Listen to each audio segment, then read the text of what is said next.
brought to you by Saluja Gold.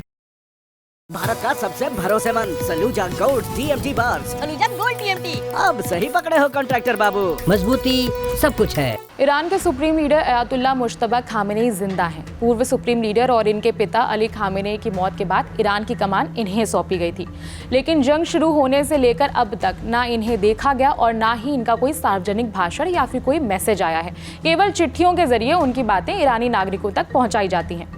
अब खबर आई है कि अमेरिकी हमले में मुश्तबा खामेनेई को गंभीर चोटें आई और उनका इलाज चल रहा है। हालत इतनी गंभीर बताई जा रही है कि एक पैर काटने तक की नौबत आ गई है। अमेरिकी अखबार द न्यूयॉर्क टाइम्स की एक रिपोर्ट में बताया गया कि मुश्तबा खामेनेई के ट्रीटमेंट को सीक्रेट रखा गया है। बताया गया कि उनके एक पैर को पहले ही 3 बार ऑपरेट किया जा चुका है और अब नकली पैर लगाना पड़ सकता है। उनके एक हाथ की भी सर्जरी हुई है। अखबार ने ईरान के टॉप अधिकारियों के हवाले से लिखा कि उनका चेहरा और होंठ भी बुरी तरह जल चुके हैं, इतना कि उन्हें प्लास्टिक सर्जरी की जरूरत है। ईरान अधिकारियों का कहना है कि अयातुल्ला बुरी तरह जख्मी है, लेकिन उनका दिमाग अभी भी एक्टिव है। उन्हें सब कुछ पता है, लेकिन चेहरा जलने की वजह से वो बोल नहीं पा रहे हैं। खामेनेई को सीक्रेट लोकेशन पर रखा गया है और वहां चुनिंदा लोग ही जा सकते हैं। अनुमति कुछ ही लोगों को मिली है। रिपोर्ट के मुताबिक मुश्तबा खामेनेई ने ही ये फैसला लिया है कि वो फिलहाल लोगों के सामने नहीं आएंगे। अधिकारियों ने बताया कि खामेनेई इस वक्त इसलिए बाहर नहीं आ रहे क्योंकि वो आवाम के सामने कमजोर नहीं दिखना चाहते हैं।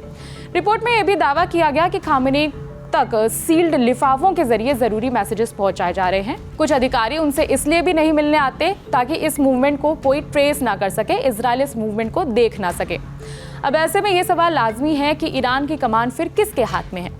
रिपोर्ट बताती है कि ईरान के इस्लामिक रिवॉल्यूशनरी गार्ड कॉर्प्स यानी IRGC के कमांडर्स ने ये कमान संभाली है।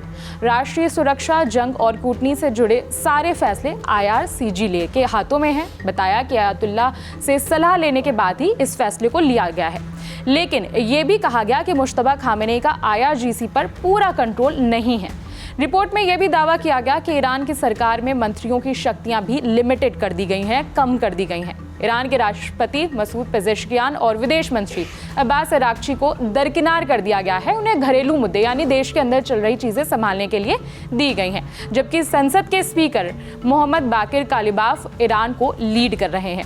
इस शिफ्ट की वजह से ईरान की कूटनीति पर भी असर पड़ रहा है। दावा किया जा रहा है कि ईरानी मंत्रियों और IRGC के बीच मतभेद भी हैं। IRGC ने साफ कहा है कि अमेरिका डील नहीं करना चाहता, वो सिर्फ ईरान को सरेंडर चाहता है, जबकि मंत्रियों ने समझौते की बात की है। उनका तर्क है कि जंग में ईरान का बहुत पैसा खर्च हो चुका है, करीब $300 बिलियन। लेकिन अंत में गार्ड्स जीत गए। अमेरिका के साथ दूसरे दौर की बैठक के लिए ईरान शामिल नहीं हुआ। हाल ही में IRGC के नए commander in chief brigadier general Ahmad Vahidi ने कमान इसे संभाली हुई है।